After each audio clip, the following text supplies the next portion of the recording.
Good morning, LX family. Kumusta po kayong lahat? Mabuti, blessed, excited po ba tayo na maglingkod sa ating Panginoon ngayong umaga? So ngayong umaga, hindi ko po kayo lahat na tumayo. So sabi po sa Isaiah chapter 14 verse 31, "But those who hope in the Lord will renew their strength. They will soar on wings like eagles. They will run and not grow weary. They will walk and not be faint." So today, let's come before Him with hope, with faith, and ito yung time para tayo muling mag-recharge ng ating mga espiritu mula sa isang buong linggo ng challenges sa sanlibutan.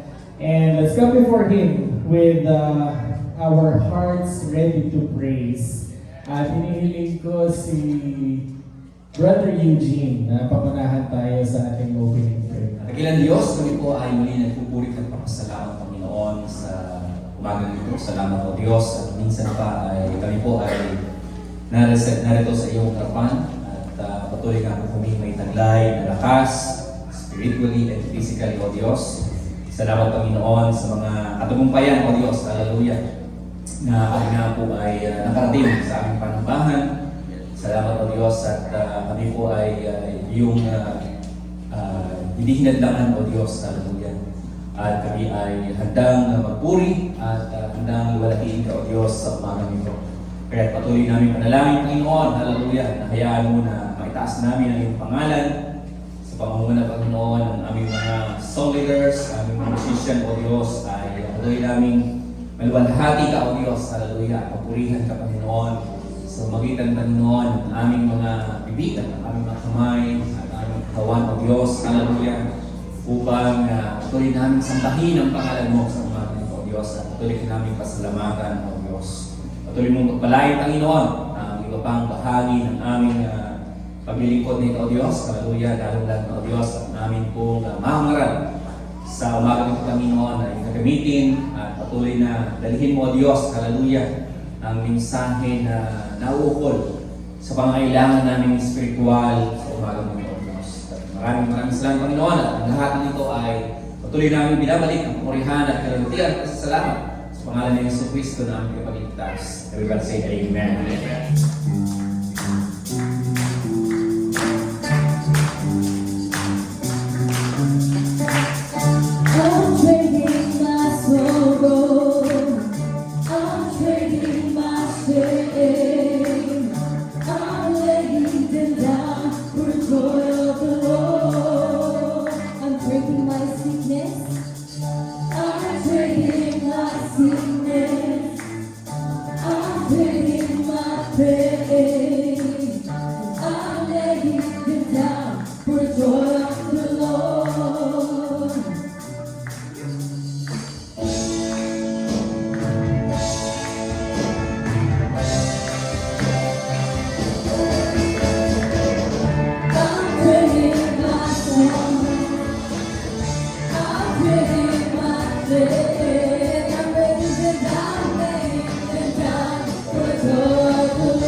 praise, O God, every day, Lord God, ng buhay namin, Lord. Hallelujah, Jesus, we worship you, Jesus. Thank you, Lord. Thank you, Lord. Hallelujah. Thank you, Jesus. Thank you, Jesus. Thank you, Jesus.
We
tinatanggap sa presensya ng ating Panginoon na hindi nagkukulang sa atin para dahil palakasin sa araw-araw. And now as we continue in our worship, we'll honor the Lord with our tithes and offerings. So sabi nga sa 2 Corinthians chapter 9 verse 7, the Lord loves a cheerful giver. So dapat lagi nating tandaan na ang pagbibigay po ay hindi obligasyon, kundi ito po ay act of faith. Amen? So meron tayong preaching noon na ang pagbibigay ay hindi, hindi siya technically parang responsibilidad. Ito yung parang paraan natin kung paano tayo na may papakita natin ng pananampalataya sa ating Panginoon. So, sino na po dito ang umilit ang ulo sa buong linggo? Amen. Lalo na po yung mga balita na naririnig natin. Talagang nakakainit po ng tok-tok, di ba? Yung maririnig mo na hindi lang bilyon ang kinukurap ng mga tao, kundi trillion mga kapatid. So, kumbaga parang pag iniisip natin na parang deserve ba talaga natin na ganon ang governance, sabi sa Bible, lahat ng mga nilalagay sa posisyon anointed ng ating Panginoon. Pero, kung isipin natin, nandun pa rin ang free will ng tao. Amen? So, nilagay nga sila doon for good governance, pero mali yung paraan na tinatahak nila. So parang sa mga Kristiyano, ang Panginoon nandyan lagi para tayo suportahan, pero the decision is always ours to decide, di ba? Parang laging nasa atin yung gagawin mo ba yung tama o gagawin mo yung mali. So sa paraan ng pagbibigay, sabi nga, kung ang puso natin ay hindi masaya sa ating ginagawa, might as well, huwag mo na lang gawin. Pero sabi nga, if nag-desire ang puso mo, magbigay ka ng ayon sa iyong nararamdaman at sa iyong conviction pagdating dito. At talaga namang tested na rin, tried and tested na sa bawat isa. Kung hindi nyo pa po nararanasan yung miracle ng Lord na, or kabaligtaran, kung hindi nyo pa po nararanasan yung kunyari hindi ka nagbigay, tapos lalo kang naubusan, lalo kang nagipit, itry mo na magbigay at sigurado hindi ka magkukulang. Marami na po tayong mga testimonies pagdating dyan. Meron dito na dinadalahan ng ulam ng pusa. Kung hindi niyo pa po alam yung story nun, kausapin niyo po si Elder Rod. Siya yung kikwento sa inyo kung ano nangyari doon. At talagang miracle ng Panginoon ay laging nasa sa atin. Dahil pangako niya yun na meron tayong assurance of abundance, assurance of blessings nasa atin yan. Amen? So ipanalangin po natin ang ating ginawang pagbibigay. Dakilang Diyos, mapagpalang mamarami po salamat sa lahat ng mga blessings na patuloy mo pong binubuhos sa bawat isa. Dalangin namin Panginoon na patuloy itong magamit sa ikalalawig pa na iyong gawain. At dalangin namin na patuloy mo pong ibuhos ang lahat ng pagpapala sa mga kamay na kapagbigay. At hindi na kapagbigay, Lord, ay bigyan mo po ang kasiyahan at ang lahat ng mga miracles, Lord, ay mapasa amin upang lalong mapalakas ang aming pananampalataya sa gawain ito. At dalangin natin, Lord, na Ikaw ang mag-provide ang lahat ng aming mga pangangailangan sa pang-araw-araw. And we give back all the praises and glory in Jesus' name. Amen and amen. So tayo po ngayon ay itutuko muna sa time para mag-expect ng transformation. We can expect encouragement and we can expect breakthrough through the words of God na dadalhin sa atin ni Brother Dito. Napakabuti ng Diyos. Amen? Iniwala ba kayo doon mga kapatid? God is really good. He is so good. He is so good. Praise the Jesus. Hallelujah. Glory to God. Tayo lahat tayo tumayo. Buksan natin ang ating mga Biblia sa aklat po ng Efeso. Ephesians chapter 2, verse 4 to 8. So kung hindi po natin nababasa sa likod, pakinggan niyo po na maigi. But God, being rich in mercy, because of the great love with which He loved us, even when we were dead in our trespasses, made us alive together with Christ.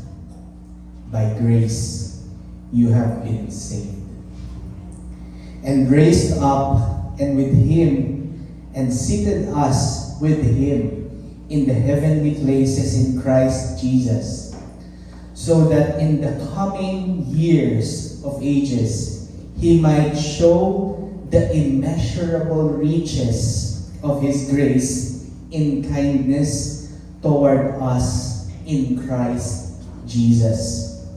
For by grace you have been saved through faith.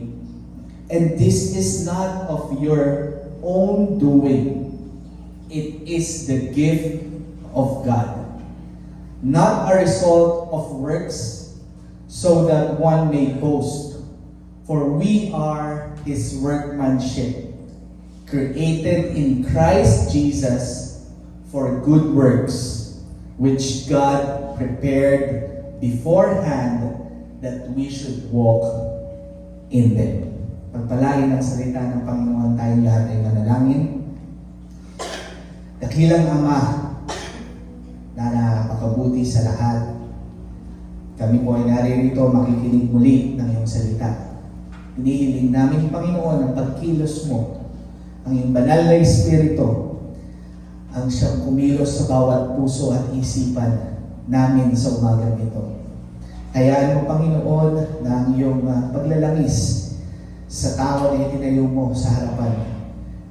Mangusap ka sa pamamagitan ng kanyang mga labi at itago mo siya sa iyong likuran. Ikaw ang makita, Panginoon, sa umagang ito at maitaas ka namin. In the mighty name of Jesus Christ we pray. Everybody say Amen. Nakababalik po tayo sa ating mga upuan. Glory to Jesus. Hallelujah. Palakpakan muna natin ang ating Panginoon. Yung pinaka-the best na palakpak na kaya natin nabigay sa Panginoon. Hallelujah! Praise to Jesus. Hallelujah. Glory to God. Glory to Jesus. For the past 4 weeks, mga kapatid, pinag-uusapan natin ang salitang biyaya or grace. Amen. At last week, napakaganda ng preaching ni Elder Rod. We understood kung ano ba ang grace. Na nauuna talaga ang grace bago pa ang blessing. Hindi ka magkakaroon ng blessing kung walang biyaya na galing na pinagmumulan galing sa Diyos. Pero sana ngayong umaga, mga kapatid, mas lubos pa nating makita how the grace of God sustains our life. Naniniwala ba kayo doon, mga kapatid? Na dahil lang talaga sa biyaya ng Diyos na ang bawat isa sa atin na narito ay buhay. Right. We cannot say that because of our own doings. Mahingat ka sa pagkain, nag-exercise ka. Amen? It's just because of the grace of God. At kung iisipin natin, mga kapatid, do you deserve? Do we deserve the grace of God? Can you say amen? Can somebody tell me this morning up front na ako karapat dapat ako? I deserve this. I deserve the grace of God. Can we claim that, mga kapatid? Hindi, di ba? Yung grace, mga kapatid, kung titignan natin yung salitang grace, sabi ng ating kapatid ni Elder Rod, grace means unmerited favor. Pag sinabing unmerited, ibig sabihin, you don't deserve. You don't deserve. We don't deserve. But it was given to us. It was given to us. Now, pag-isipan at pagmuni-munihan natin, mga kapatid, sa mundong ito, how do we perceive our life with the things na meron tayo? Hello? Kadalasan, pag makikita ninyo at makakausap ninyo, ano ang ipapayo ng isang tao patungkol sa isang bagay na makukuha niya? Madalas nating marinig, kapatid, you deserve to be happy. Can you say amen? Kapatid, magbakasyon ka. You deserve it. Bilhin mo yan. You deserve it because you work hard for it. Tama? Yan yung madalas nating marinig. Pero pagdating sa biyaya ng Diyos, mga kapatid, kahit anong gawing paghihirap mo, kahit anong gawin na pagmamabuti mo, you cannot say that you deserve the grace of God. Because every one of us, we are all sinners. And that sin separated us from that presence of God. Yung katalagahan ng Panginoon na nung nilikha niya ang tao, nandoon ang ating immediate benefit sa Panginoon. Now, gusto ko rin kayong tanungin, mga kapatid, which I also asked sa mga ministers natin yesterday when we were discussing kung ano yung tuturo namin sa Bible study. Gusto ko rin tanungin kayo ngayong umaga. And I want you to honestly answer kung ano sa tingin ninyo. Nung lalangin ng Diyos, si Adam and Eve, mga kapatid, binigyan niya ang tao ng free will. Will you agree? Hindi niya tayo ginawang robot. But even so, kahit naging gawa tayo ng Panginoon na may free will you agree that the Lord also know that when we were, if the man will be tempted by the devil, kung siya ay tutuksuhin ng diablo, alam na ng Diyos na ang tao ay mahuhulog sa kasalanan. Naniniwala ba kayo, mga kapatid? Yes, because God is all-knowing. Alam na niya. Ngayon, tatanungin ko kayo, mga kapatid, if God is all-knowing, kung talagang ang Panginoon ay alam lahat ng mga bagay, bakit sa tingin ninyo, mga kapatid, hindi pinigilan ng Diyos ang diablo para tuksohin yung tao?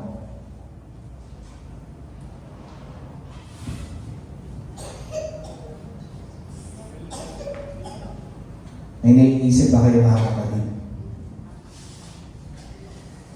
Before ko sagutin yan, mga kapatid,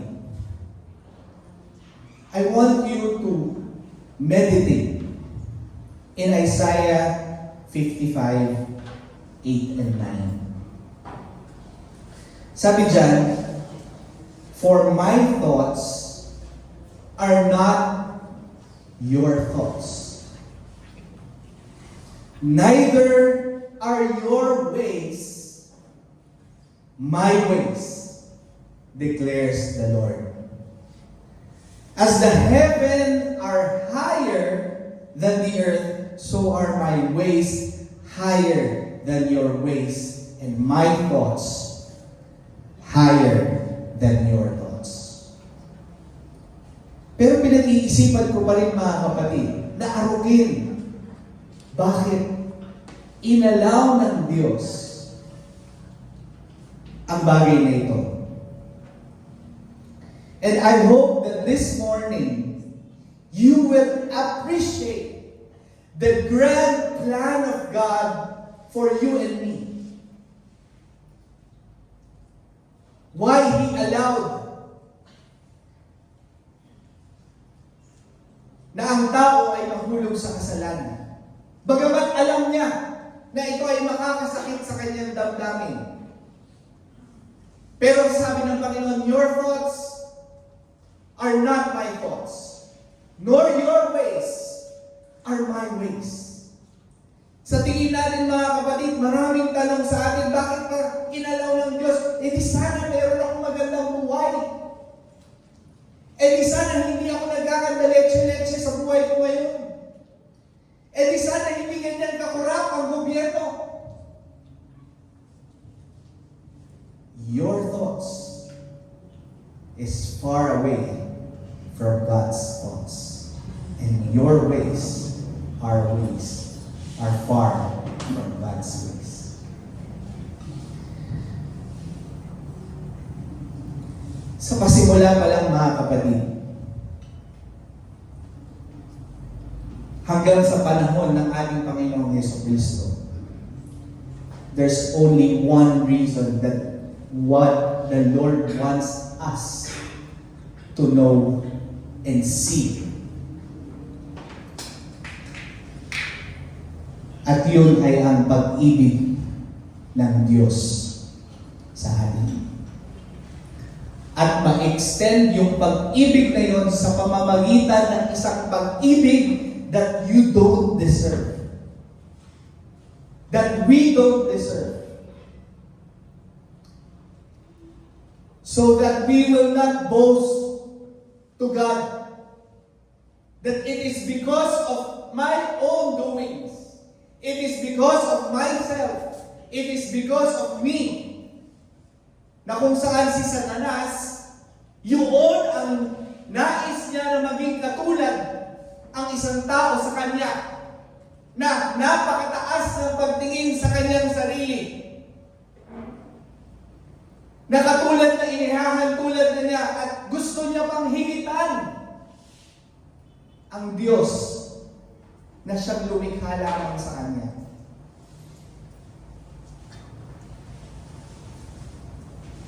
At madalas mga kapatid, yan ang ugali natin mga kapatid na naipasa sa atin.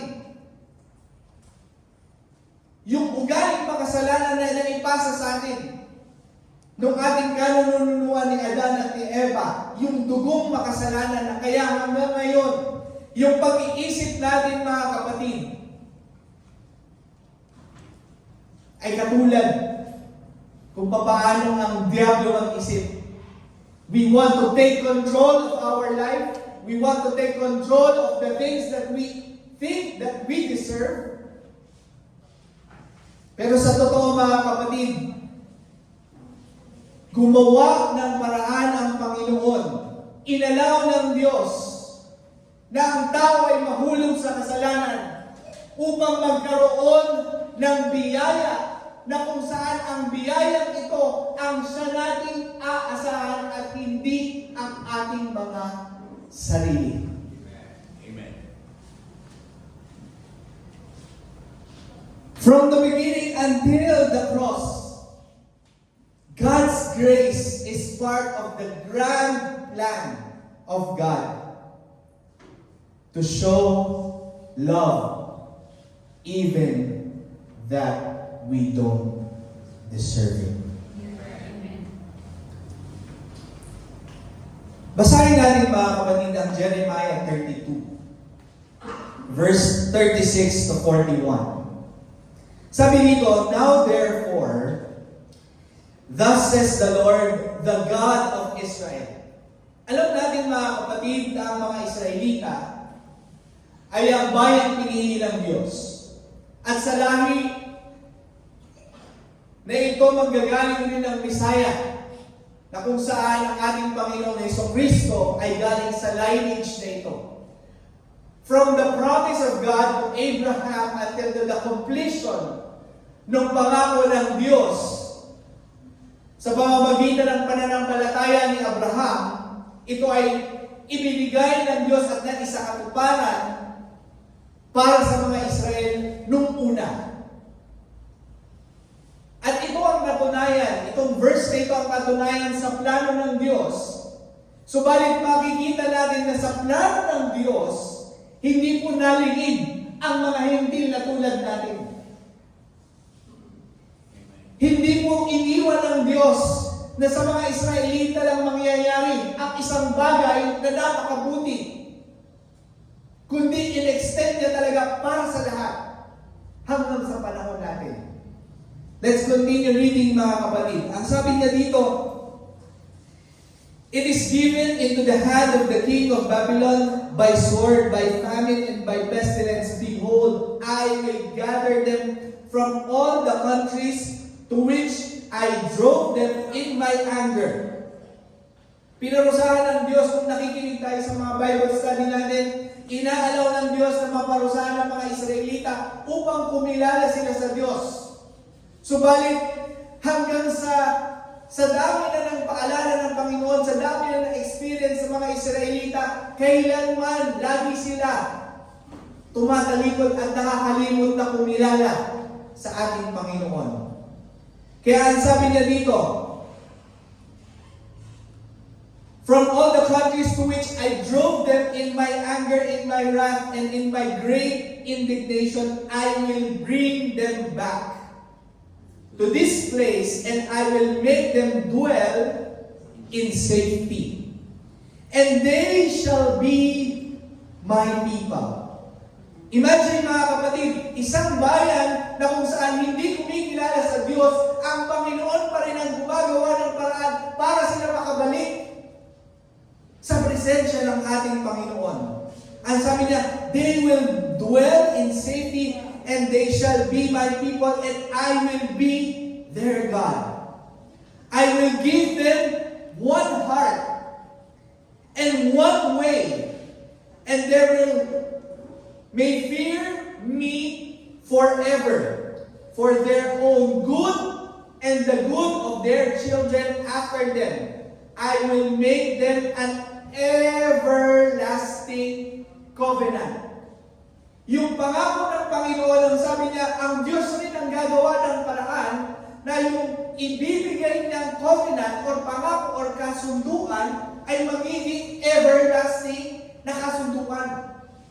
Hindi na ito isang kasunduan na napuputol, na merong deadline, merong hangganan, kundi it's an everlasting covenant. At ang sabi niya that I will not run away from doing good to them. You see? I will not run away from doing good to them. Ang Diyos ang nagbibigay nito ng pangako niya, even that they don't deserve it. They always reject God.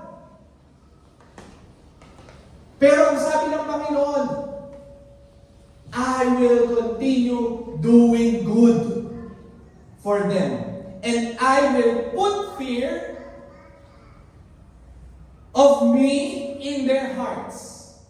You see? Mismo ang Diyos pa rin ang gagawa ng paraan para ang mga Israelita ay matakot sa Diyos at ilalagay yung takot na yon sa kanilang mga puso. At anong sabi niya?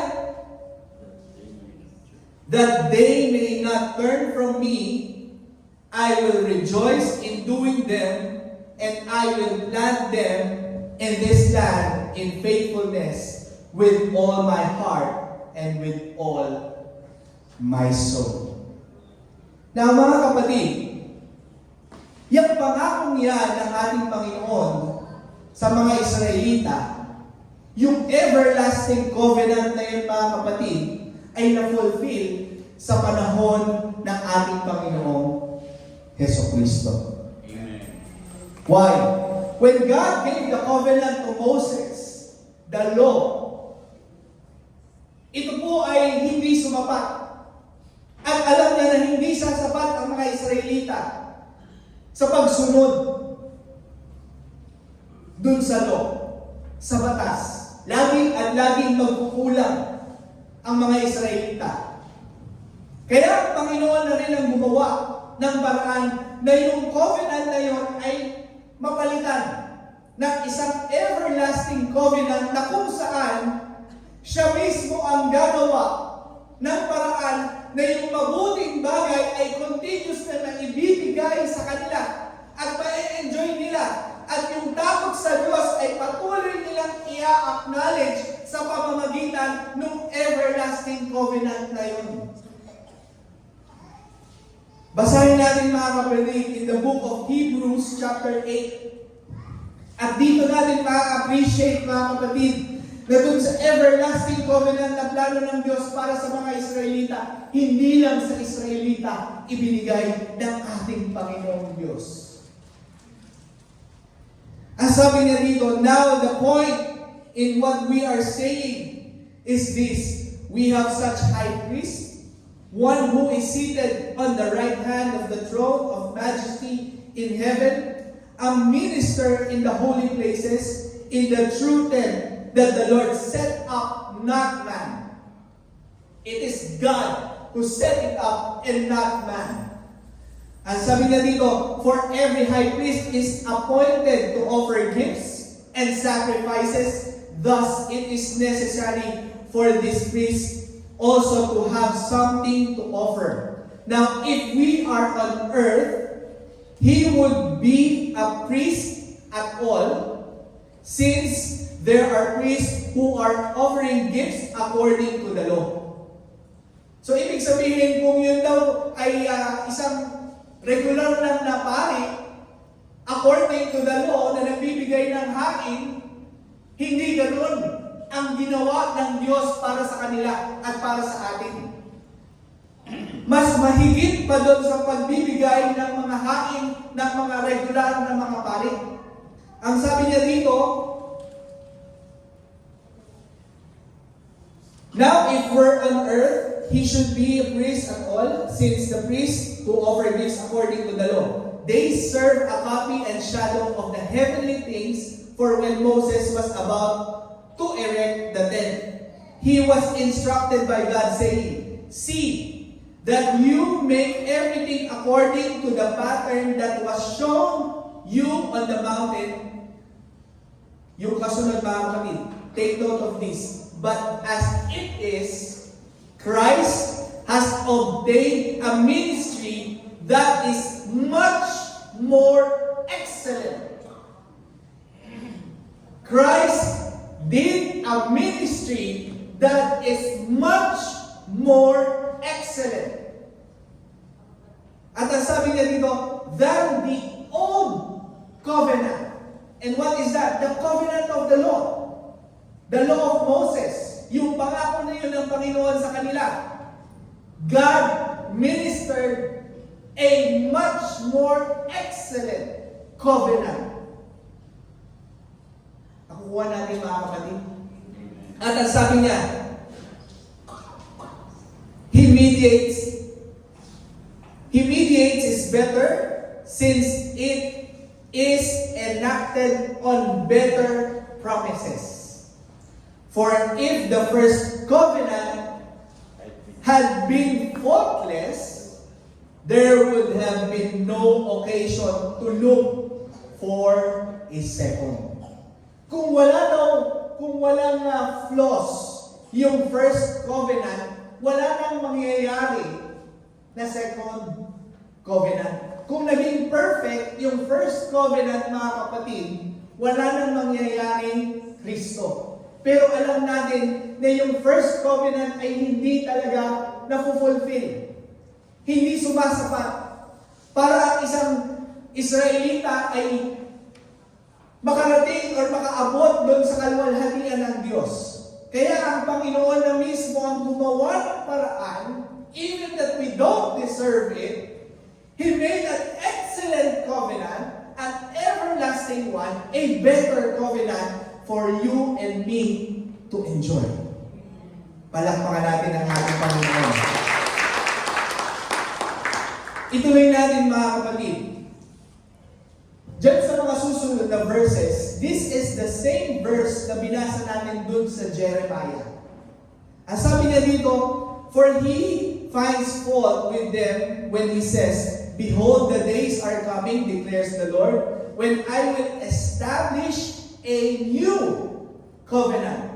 Kinote ito, mga kapatid, ng sumulat ng Hebrew doon sa kanyang mga pinapangaralan, na yung covenant na ipinangako dun sa Isaiah, sa Jeremiah, ay ikinote dito sa Hebrews, sa book of New Testament. At ang sabi niya, behold, the days of the coming of the Lord, declares the Lord, when I will establish a new covenant with the house of Israel and with the house of Judah, not the like of the covenant that I made with their fathers on the day when I took them by the hand to bring them out of the land of Egypt, for they did not continue in my covenant.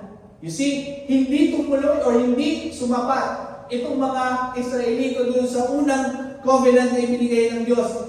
And so I showed no concern for them, declares the Lord, for this is the covenant that I will make with the house of Israel after those days, declares the Lord. I will put my laws into their minds and write them on their hearts, and I will be their God, and they shall be my people. Same as what we heard in Jeremiah, sabi niya, and they will be my children, and they shall be my people, and I will be their God. And ang sabi niya dito, and they shall not teach each one his neighbor and each one his brother, saying, know the Lord, for they shall all know me. Lahat sila makikilala si Kristo. Ano sabi niya? From the least of them to the great, for I will be merciful towards their iniquities, and I will remember their sins no more. And I will remember their sin no more. Yun yung everlasting covenant na mas maigi kesa dun sa batas na hindi deserve ng mga Israelita, na hindi natin deserve. Amen? Kahit anong buti na gawin natin, mga kapatid, hindi tayo sasapat kung doon tayo aasa sa unang pangako at covenant ng Diyos. Pero gumawa ng way ang Panginoon na yung kanyang salita nandiyan na sa mga puso natin. Yung takot sa Diyos inilagay na sa puso natin, that you will know that He is our God and you are His people. Palakpakan natin ang ating Panginoon. Ephesians chapter 3, 14 to 19. Pag-isipan natin at damhin natin at intindihin, mga kapatid.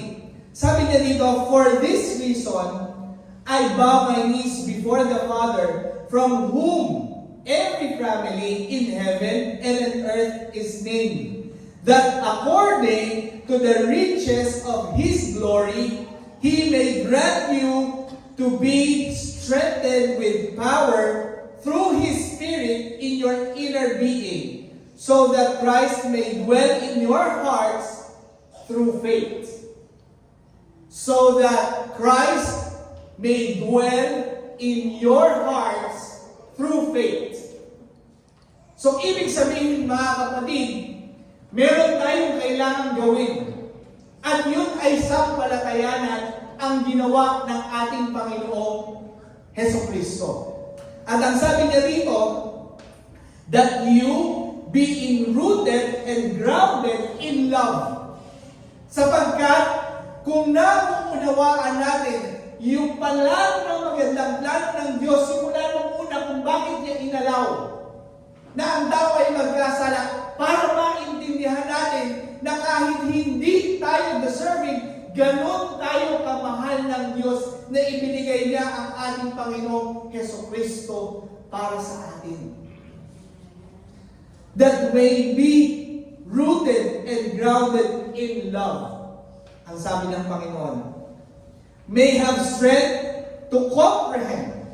Sabi niya, that we may have strength to comprehend, na maintindihan at maunawaan natin lahat kung gaano, ang sabi niya, with all the saints, what is the breadth, what is the length, what is the height, what is the depth, and to know the love of Christ that surpasses knowledge, that you may be filled with all the fullness of Christ.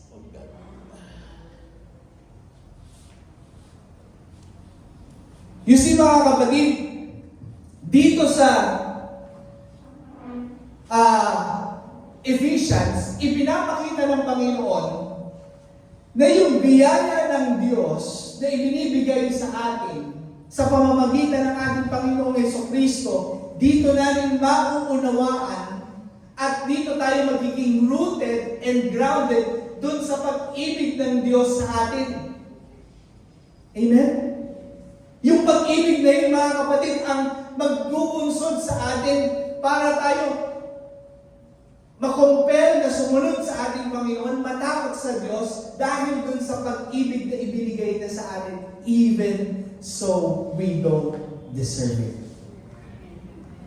Hindi mo talaga deserve yun. Hindi talaga natin yun deserve, mga kapatid. Now, in Galatians chapter 3, verse 23 to 28, sabi na dito, now before faith came, we were held captive under the law. Ito ay tumutukoy dun sa mga kausap niya yung mga Israelita.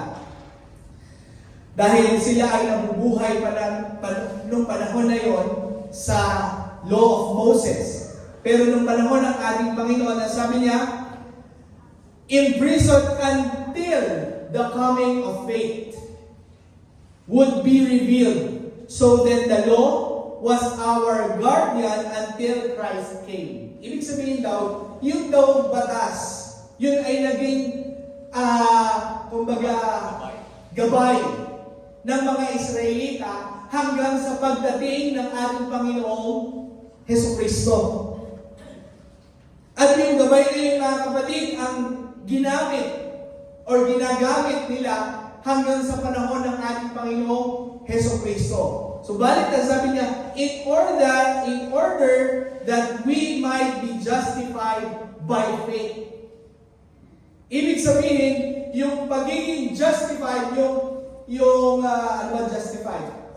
para tayo maging karapat dapat sa harapan ng ating Panginoon, hindi na dun sa pamamagitan ng ating good works, kundi sa pamamagitan ng pananampalataya natin sa ating Panginoong Hesukristo.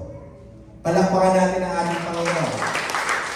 Now, nung ipinapangalan ito ni Apostol Pablo sa mga Israelita at ine-explain niya kung gaano kalaki ang biyaya ng Diyos dun sa mga Israelita, sapagkat itong mga Israelita ayaw nila kilalanin na yung biyaya na yun ay may extend sa atin na mga Hintil. Ayaw nila, gusto nila sa kanila lang. Pero mismo ang ating Panginoong Hesukristo ang nagpa-explain din kay Pablo, ginamit si Pablo para i-explain dito sa mga Israelita na hindi lang para sa inyo yan. Ang sabi niya dito, but now that faith has come, we are no longer under a guardian, for in Christ Jesus, you are all sons of God through faith. Na tayong lahat na ay inaring anak ng Diyos sa pamamagitan ng pananampalataya. For as many of you as were baptized into Christ have put on Christ. Tayong lahat na nananampalataya kay Kristo at nabautismuhan kay Kristo ay ibinihis si Kristo. Ano ang sabi? There is neither Jew nor Greek. There is neither slave nor free.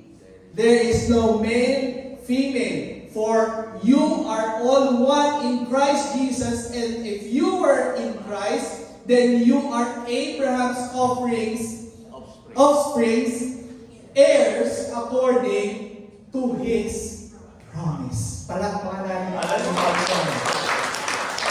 Napakabuti talaga ng Diyos, mga kapatid.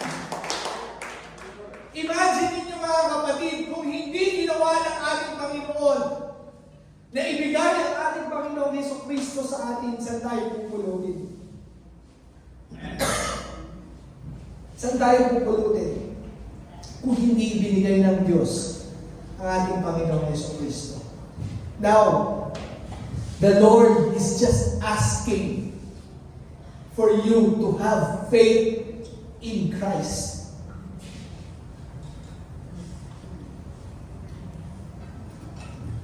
Hindi ka na niya ine-expect na magpapako sa krus. Hindi ka na niya ine-expect na lumuhod simula doon sa dulo ng altar papunta sa harap. Ang gusto lang ng Panginoon is for you to have faith in Christ Jesus.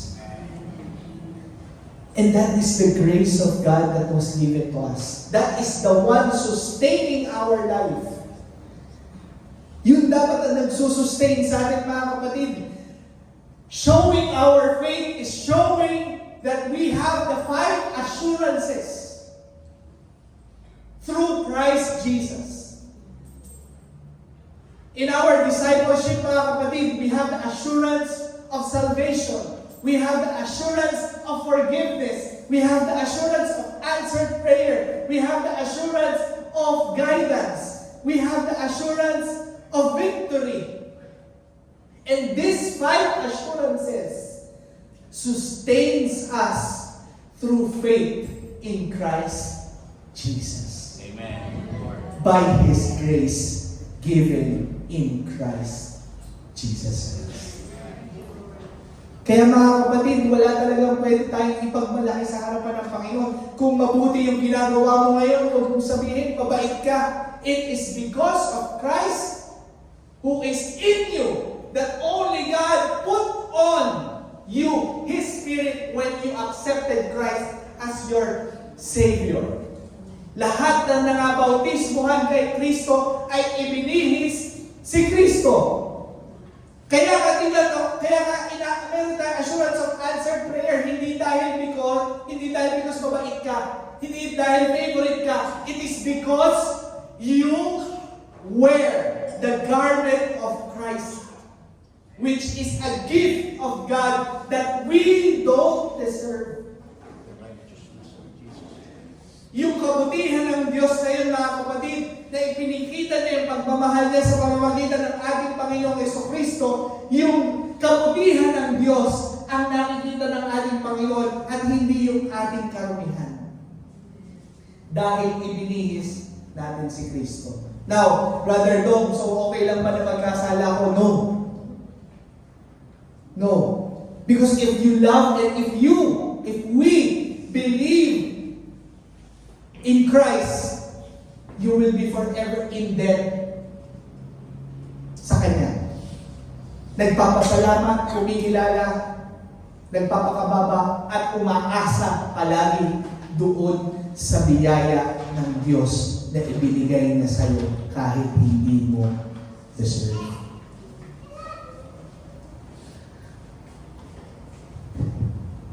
Iniisip natin, mga kapatid, ang blessing lang natin, financial blessing. Pero more than financial blessing, mga kapatid, ang daming blessing ng Panginoon.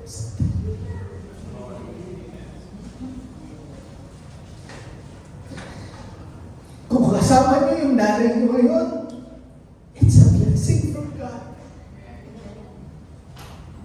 Kung kasama yung tatay niyo ngayon, it's a blessing from God. Kung kasama niyo yung mga anak niyo ngayon, buhay pa sila, it's a blessing from God. Dahil sa biyaya ng Diyos that we don't deserve. Sasabihin natin, bakit inaalaw ng Panginoon yung mga pangit na bagay? Sasabihin ko sa inyo, your ways are not His ways. Your thoughts is not His thoughts. Kung gaano kalayo ang langit, ganun kalayo ang isip ng Diyos sa atin. But, He is asking us to have faith in Him and hang on to that grace. Dahil hindi mo deserve. Dahil ganun tayo kamahal ng Panginoon. Hindi. Ganun tayo kamahal ng Panginoon. Kaya yung mga bagay na iniisip natin sa buhay natin, bakit inaalaw ng Panginoon? Just hang on to that grace, and that grace will sustain you. And you will understand how deep, how wide, how deep the love of God in your life. Right. Yung pag-ibig na yun, mga kapatid, ang magbubunsod sa iyo to continue on, to continue serving God, following Him, struggling. Kahit na nagsistruggle ka, mga kapatid, huwag kang tumigil na mag-struggle. Huwag kang tumigil na mag-struggle. Why? Because you have the assurance of victory. And God wants you to just exercise yung faith na meron tayo in Christ Jesus. So kung iniisip mo na magbago, sa tingin mo wala nang nagbabago sa sarili mo kasi inaasa mo sa sarili mo yung pagbabago, ibigay mo sa Diyos. Huwag kang umasa sa sarili mo. Ibigay mo sa Diyos and start obeying God. Learning the love of God, how deep, how wide. Learning the promises of God, the assurance of God. Have faith that you have all those promises because you have the grace of God in Christ Jesus. There's only one Lord, one faith, one baptism. Kaya napaka-importante mga kapatid nung tinanggap natin na bautismo in the name of Jesus Christ. Because outside the name of Jesus Christ, we will not receive the grace of God. Amen? Yung biyaya na yun, hindi mo marireceive. Kung hindi mo tatanggapin ng Diyos, hindi mo ibibihis ang Diyos. At paano natin siya ibibihis? Repent and be baptized in the name of Jesus Christ for the remission of our sins. At tayo na mga nalinis sa harapan ng ating Panginoong Diyos ay ibinihis si Kristo. Kaya meron na tayong access freely dun sa grace na meron ng Diyos na ibinigay sa bawat isa sa atin. Amen. So mga kapatid,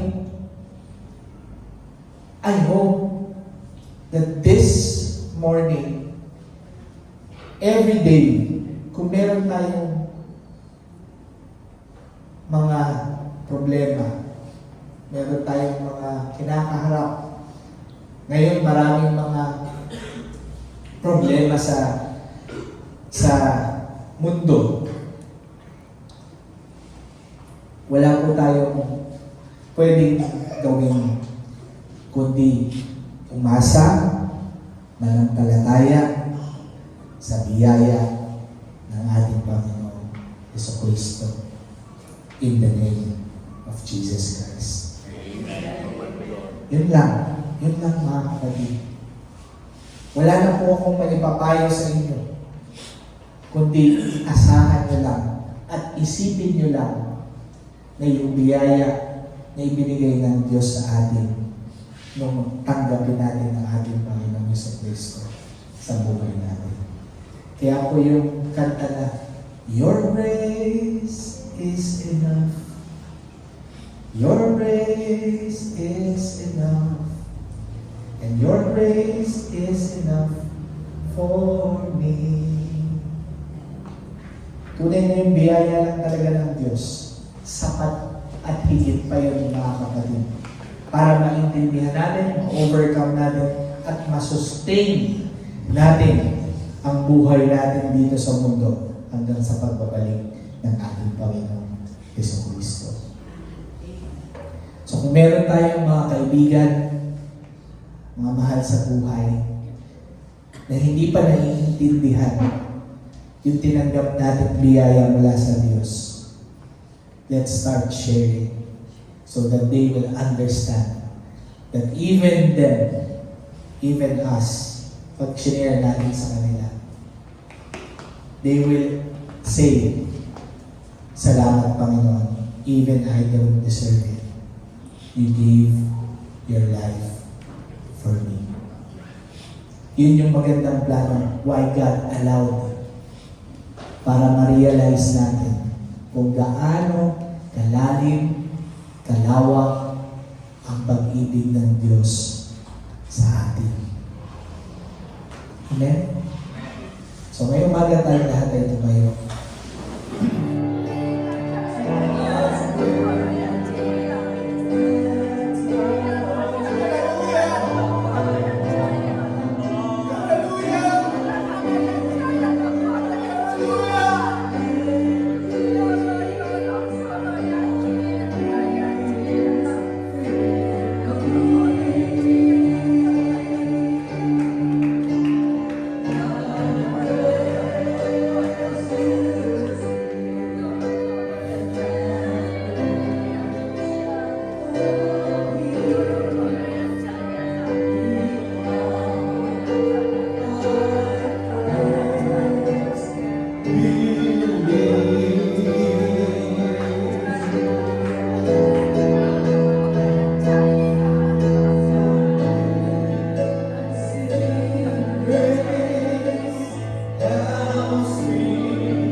to remind us.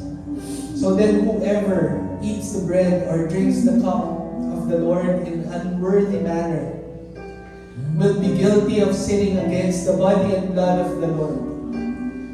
Everyone ought to examine themselves before they eat of the bread and drink from the cup.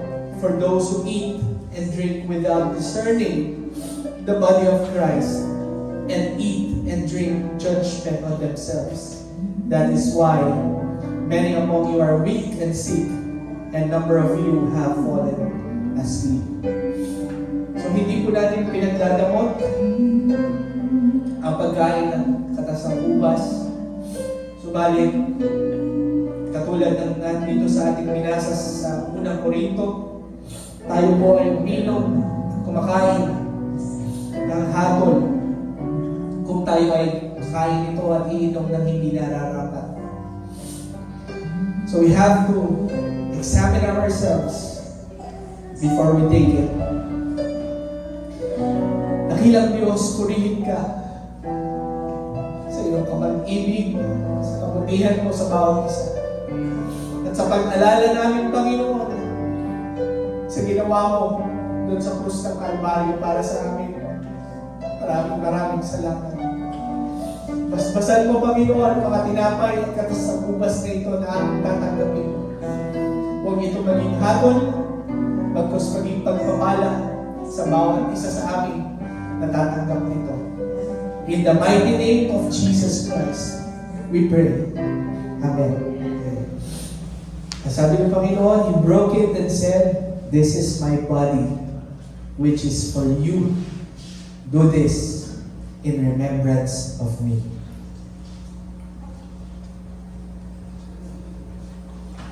Thank you, Jesus. And in the same way, after supper, He took the cup, saying, "This cup is the new covenant in my blood. Do this whenever you drink it in remembrance of me." Thank you, Jesus. Praise the Lord. Hallelujah. Glory to God.